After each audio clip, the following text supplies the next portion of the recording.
बिस्मिल्लाहिर्रहमानिर्रहीम। अच्छा, तो हम लोग एजुकेशन के रिलेटेड जो MCQs NTS में या PPSC में हमारे ये एजुकेटर्स के लिए जो हम लोग टेस्ट देते हैं, उनमें जो पोर्शन इसके रिलेटेड होता है उसके ऊपर हम लोग पहले 8-10 लेक्चर हमने इसके ऊपर ये वीडियोस मैंने अपलोड की। ठीक है, तो नेक्स्ट आज की जो मेरी वीडियो है वो भी इसी तरह एक टॉपिक के ऊपर है जो कि हमारा B.Ed या MA एजुकेशन के ख़ास तौर पर उसके रिलेटेड है। तो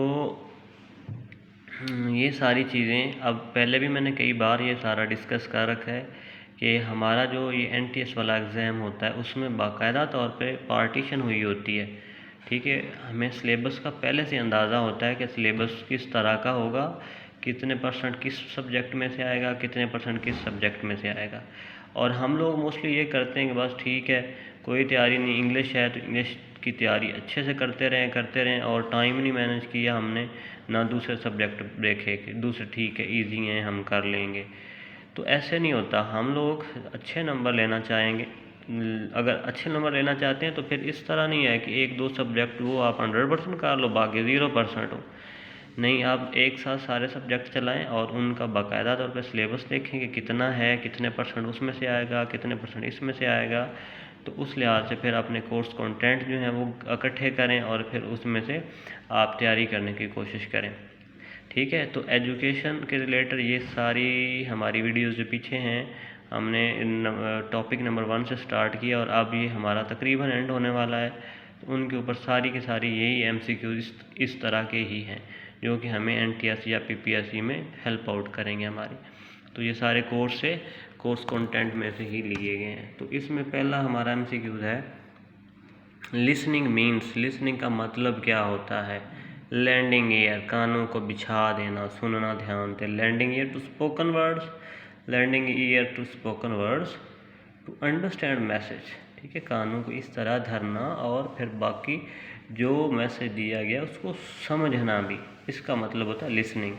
हेयरिंग द साउंड अराउंड, ऐसे नहीं है ठीक है, कोई आवाज़ यहाँ पे लग रही है, ठीक है, हम सुन रहे हैं उसको, तो सुन तो रहे हैं हम, लेकिन हमारा उधर ख्याल नहीं है अच्छे तरीके से, हम उसको समझ नहीं रहे। अब देखें ना, हम एक रूम के अंदर 3-4 ऐसे ग्रोह बन के बैठे हुए हैं, कोई वहाँ पे साइड के ऊपर कुछ खेल रहा है, कोई कुछ बातें कर रहा है, कोई कुछ काम कर रहा है, तो सारे लोगों की बातें हमारे कान में पड़ रही हैं और सुनाई भी दे रही हैं।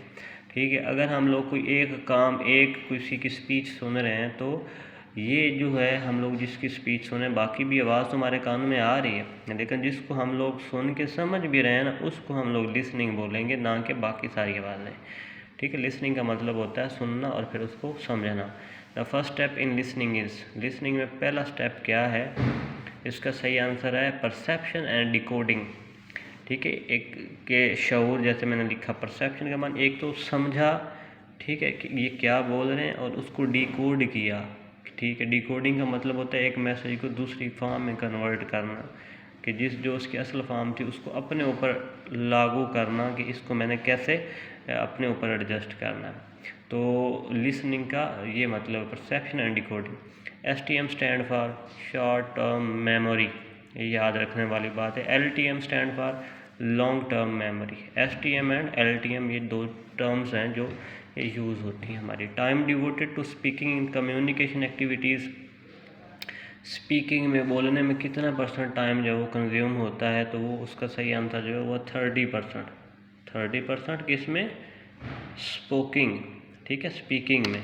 उसके बाद आ गया the devoted to reading in communication activities, reading में 16% जो है वो हमारा टाइम जो है वो कंज्यूम होता है। The devoted to writing in communication activities, writing में 9%। ये सारी चीज़ें याद रखने वाली हैं। STM LTM, उसके बाद स्पीकिंग में कितना टाइम, उसके बाद रीडिंग में, राइटिंग में, तो ये चीज़ें याद रखने वाली। Global listening is also called is extensive listening, global listening को एक्सटेंसिव लिसनिंग भी बोलते हैं। Discrete listening is also known as intensive listening. ठीक है, ये देख लें, डिस्क्रीट लिसनिंग का मतलब क्या है, वो हमारी इंटेंसिव लिसनिंग होती है, और ग्लोबल लिसनिंग जो है वो हमारी एक्सटेंसिव लिसनिंग।